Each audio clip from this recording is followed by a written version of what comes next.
What's up guys, today we are in Clio 2 Putrajaya. Somewhat like to revisit one of our projects we have done before, also to check out one of the units of the Makeover Guys. But today let's talk about something that is pretty much in my mind right now. This is called a completed unsold unit. So as we all know from the mainstream medias, Malaysia property has this overloading thing called overhang units, right? And what is overhang units? Basically they are completed units that are unsold. So the owners of these properties are basically still the developers. But why does this happen? So first of all, the property is not fully sold. That's why after fully completed, right, there are still units that are unsold. Is this a problem to the developer? Yes. But definitely it's a benefit to potential buyers. And the first benefit for potential buyers to check out completed unsold units, right, will be this thing called certainty. Certainty used to be this thing that's only applicable for sub-sale properties because it's there, its existence is erected, therefore you get the entire certainty of the surroundings, certainty of build qualities and etc. But this thing is also part of the quality of completed unsold units. And when you come to a unit like this, first thing you will look at the front entrance, the performance of the security, are they strict, are they not? Then the next thing you will check the condition of the car park. Because these car parks are tied specifically to units, right? That's why when you check a particular unit, for example 0808, it comes with 2 car parks or 3 car parks. Are they in tandem? Where is it situated in relation to the lobby? All this becomes very clear when you choose to invest in that particular property. Then while visiting the actual project site, you get to experience on the entrance lobby these decoration items, how they treat in terms of interior design, right? All these are not specified on drawings when you buy a new project. But when you come to an actual built project, then it's all evidently done on site. Yeah, so that's the certainty part that we really like.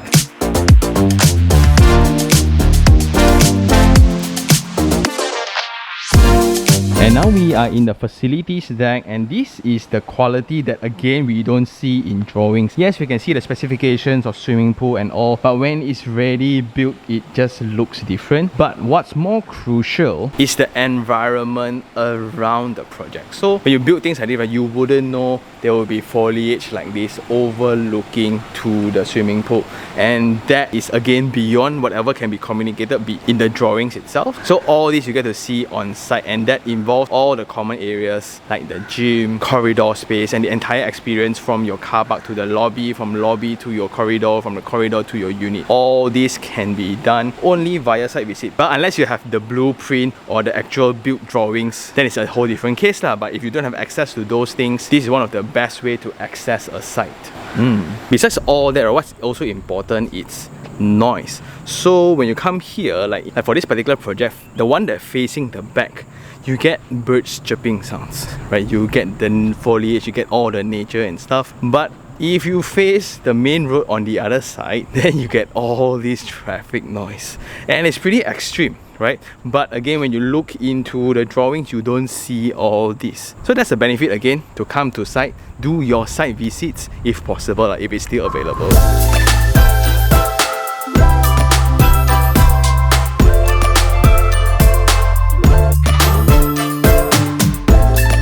Another thing to that will be the sound of prayers for those who are a little bit more sensitive to it. But we are in Malaysia, so that's weird, first of all. But then if you are staying in, then just so happen you have the prayer sound. So that's also one of the benefits that we get if we check out the actual unit. Sound beyond drawings. Yeah, you get the point. So the entire experience from your car park to your lift lobby, then the lift lobby to your corridor, the corridor to your unit, all those can be determined before you even book the unit, right? So that's part of the certainty. And when you come to the unit, then you get to determine more things such as the build quality, the width of the living room. If you're not good with dimensions on paper, for example when they say 3 meters, how big is 3 meters, right? So after that, you also get to determine the views that you get. Like for this one, you can actually see monkeys playing around the trees along nature at your living space. That's very cool. So those are the hardwares of the certainty part. When we talk about investment, when we talk about own stay units, right, budget is a big thing. That's where certainty of that budget also kicks in.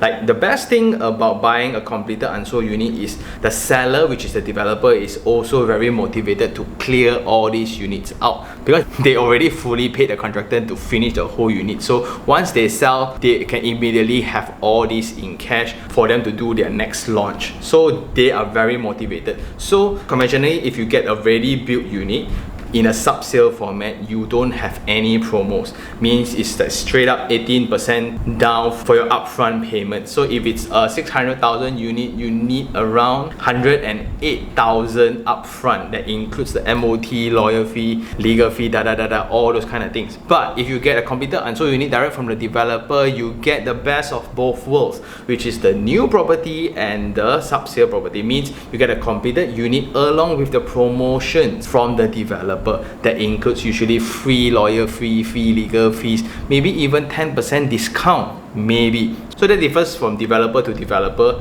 no sure thing on that. The next thing to talk about is the certainty on investment elements, mainly the transacted price, mainly the rental rates. Like if I were to get these exact units by the Makeover Guys, the rental is around 2,006 currently. But if the selling price is set at a price where my installment is less than 2,006, it makes a lot of sense to invest then. And pretty much it's set in stone, because when your 3-bedroom unit in level 8, for example, gets 2,006, next door is going to be 2,005, 2,007. That's the range to play within. Then we need to match that condition. But most of the time, what people do is after they buy the unit, only they get quotations from contractors. With current technologies, actually you don't need, or you can just head on to the Makeover Guys website and get instant quotation for a 3-bedroom unit in the particular project that you want to buy, because most of the time it's covered by the team already. So for this exact unit, for example, this is 2006 fully furnished unit where it comes with TV, langsir,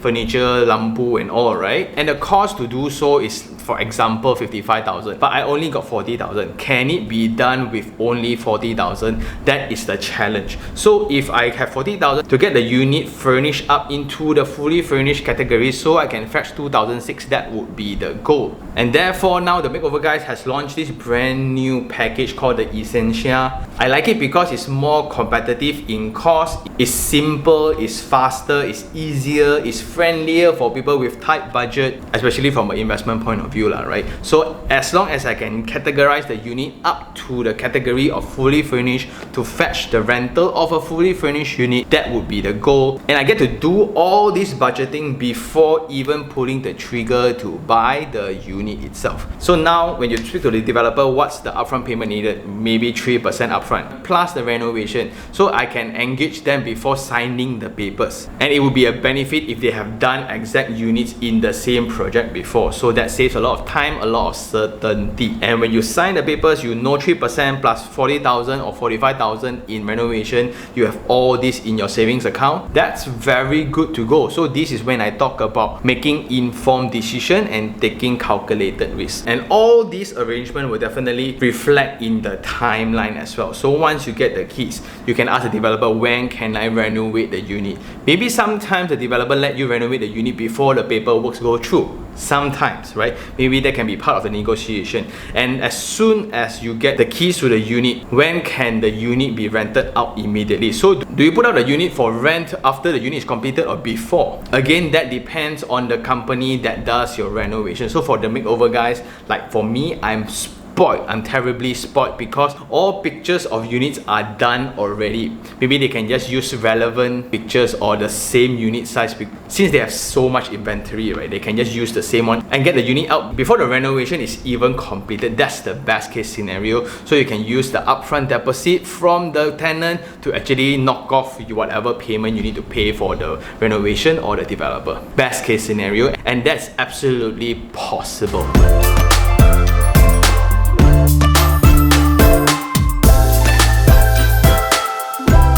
Let's work with more examples, right? So for this unit in Clio 2, 3-bedroom intermediate unit is going for 470 if you look into property portals. So asking price may be a little bit higher, so let's play more conservatively. So maybe 450 or 460 if you can push for negotiation. Then 460, then if you compare that with the developer's price, I actually don't know what's the developer price, but let's take 460 as a calculation. That would be around 1,007, 1,008 for 35 years loan in monthly repayments. Then if you go into the same portal and you look at rental rates, it's actually 2,003 to 2,005 for a fully furnished unit. Against 1,007, you have surplus, right? So what's between you and that goal? Money. So how much upfront payment? If it's a sub-sale unit, then you will put up 18% down payment. And if you have cash, this is how you should play. You put up 18% down payment, you get this unit, and the loan is around 90% of it. So let's say it's 460. 90% of it, so it's around 410,000. The monthly repayment is like 1,006, 1,007, and you have almost 1,000 surplus every month. But again, in a fully furnished condition. What's the cost for a fully furnished unit? You can go to the Makeover Guys website, get instant quotation to have a rough estimation, or you can speak to our personal. I'll just put a link down below to know exactly which project, which layout, and they can tabulate out for you. Because it's a ready built project, right? They will know whether does it include the kitchen or not, does it include the aircon or not. All this plays a big part in the renovation package. And let's say if it's 40,000, let's go. With 40,000 plus 18% down payment is around 80 to 90,000. After all the paperwork, in 4 to 5 months time, you get a unit that is rented out as 2,004 and your monthly repayment is 1,007. So every month surplus 700. Is this a decision that you want to take? And you can make all this calculation accurately before even making the decision. And that's the benefit of this period of time when the market is going through this correction. But only when market is not very good, you will have a lot of completed unsold units. If the market is very good, right, all units sold out one, and it's pretty evident that you go to proper projects with high ROIs, right, usually they are all sold out. The only debate then will be between a sub-sale versus a unit directly from the developer. How to make that decision depends on whether you have capital or not. If you have 100,000 as capital, then the objective is to go for the best ROI arrangement. But if you don't have money but you still want to start off and kick off this property investment journey, maybe the 0 down payment one or the 3% upfront option will be better. But in return, definitely your ROI every month will be a little bit more different. But what's the difference? Maybe the difference is 1 month positive 200 cash flow or 1 month positive 1,000 cash flow. If I have money, I can afford this 1,000 monthly cash flow. But if I got no money, I can go for this monthly plus 200 cash flow, right? So it all depends on which unit, again, which level matters, which orientation matters, and that's the game plan. Yeah.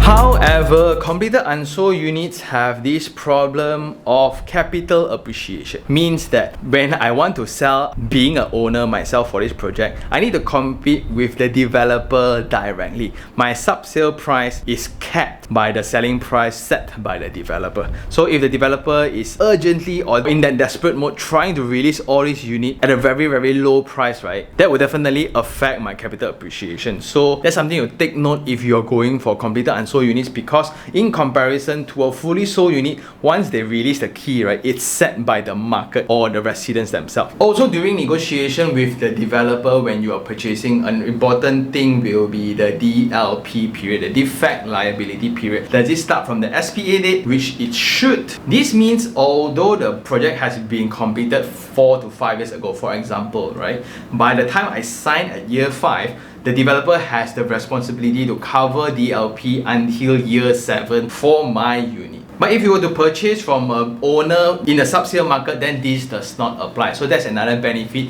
if you buy directly from a developer.